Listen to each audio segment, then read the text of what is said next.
France نے Tehran میں اپنے سفارتکاروں کے خلاف ہونے والی کارروائی کے رد عمل میں پیرس میں تعینات 2 ایرانی سفارتکاروں کو آئندہ چند روز میں ملک بدر کرنے کا باضابطہ اعلان کر دیا، جس سے دونوں ممالک کے مابین سفارتی کشیدگی شدید بڑھ گئی۔ فرانسیسی وزیر خارجہ یان نوئل بارو کے مطابق یہ جوابی اقدام 19 جولائی کو ایران میں فرانسیسی سفارتی عملے پر کیے جانے والے دانستہ اور ناقابل قبول حملے کے باعث اٹھایا گیا ہے، جبکہ دوسری جانب ایران کا موقف ہے کہ ان فرانسیسی سفارتکاروں کو سفارتی مشن کی آڑ میں غیر ملکی مداخلت کی سازش کے الزام میں حراست میں لیا گیا تھا۔ فرانس اور یورپی یونین نے ایرانی الزامات کو مسترد کرتے ہوئے اس اقدام کی شدید مذمت کی، جس کے بعد اب دونوں ممالک کے سفارتی تعلقات انتہائی نازک موڑ پر پہنچ چکے ہیں۔ اسرائیل نے شام کے شہر ادلب میں ابو الظہور ملٹری ایئر بیس پر بڑا فضائی حملہ کر دیا، جس کے بعد اسرائیلی وزیراعظم نتن یاہو نے دعویٰ کیا کہ یہ اقدام شام کی جانب سے ترک فوجیوں کی حلب کے قریب تعیناتی کی اجازت دے کر سیکورٹی امور میں قائم سٹیٹس کو کی خلاف ورزی کرنے پر اٹھایا گیا۔ نتن یاہو کے مطابق شام کو بارہا خبردار کیا گیا کہ ایسی تعیناتی اسرائیل کی سیکورٹی کے لیے خطرہ ہے،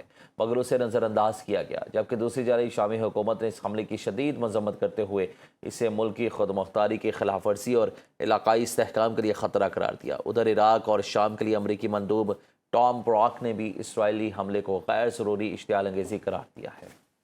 صدر ٹرمپ نے شمالی کوریا کے رہنما کم جونگ ان سے جلد براہ راست ملاقات کے لیے معاونین پر زور دیا ہے، کہ جس کا امکان نومبر میں ایشیا پیسیفک اکنامک کوآپریشن اجلاس کے موقع پر ہے۔ امریکی اخبار وال اسٹریٹ جرنل کے مطابق یہ اقدام جون 2018 اور فروری 2019 کی سربراہی ملاقاتوں کے بعد سامنے آیا، جو شمالی کوریا کے جوہری ہتھیاروں کے ذخیرے میں مسلسل اضافے اور کسی مستقل معاہدے کے فقدان کے باوجود ذاتی سفارتکاری کی ایک اور کوشش ہے۔ مزید تفصیلات کے لیے وال اسٹریٹ جرنل ملاحظہ بھی کیا جا سکتا ہے۔ آپ کو اپڈیٹ کر رہے ہیں کہ صدر ٹرمپ نے شمالی کوریا کے رہنما کم جونگ ان سے جلد براہ راست ملاقات کے لیے معاونین پر زور دیا ہے۔ امریکی وزیر خارجہ مارکو روبیو اور اماراتی قومی سلامتی کے مشیر شیخ تحنون بن زائد ال نہیان کے درمیان واشنگٹن میں اہم ملاقات ہوئی، جس میں ایران اور اس کے اتحادیوں کے خلاف تعاون پر تفصیلی بات چیت کی گئی۔ امریکی محکمہ خارجہ کے مطابق ملاقات کے دوران علاقائی سلامتی، ایران اور اس کے حمایت یافتہ گروہوں سے متعلق امور پر تبادلہ خیال کیا گیا اور خطے میں باہمی سیکیورٹی رابطہ کاری کو مزید مضبوط بنانے پر اتفاق ہوا۔ اس موقع پر امریکی وزیر خارجہ مارکو روبیو نے بین الاقوامی تجارت اور استحکام کے لیے آبنۂ خربز میں بحری جہازوں کی آزادانہ آمد و رفت کو ہر صورت یقینی بنانے کی اہمیت پر خصوصی زور دیا۔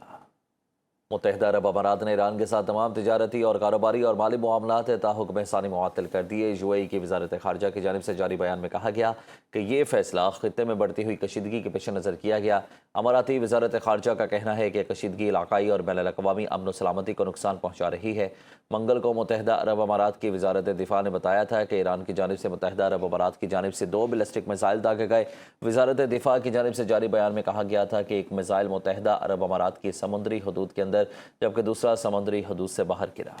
ایرانی وزارت خارجہ کے ترجمان اسماعیل بقائی نے متحدہ عرب امارات کی جانب سے ایران سے 2 بیلسٹک میزائل داغے جانے کے الزامات کو سختی سے مسترد کرتے ہوئے ان بے بنیاد دعووں کے پیچھے کسی فالز فلیگ آپریشن کا خدشہ ظاہر کیا ہے۔ اس سے قبل اماراتی وزارت دفاع نے باضابطہ طور پر ایران پر بیلسٹک میزائل فائر کرنے کا الزام عائد کیا تھا، جس کے جواب میں ایرانی ترجمان نے خبردار کیا کہ ایسے من گھڑت الزامات خطے کی سیکیورٹی کو مزید داؤ پر لگا سکتے ہیں۔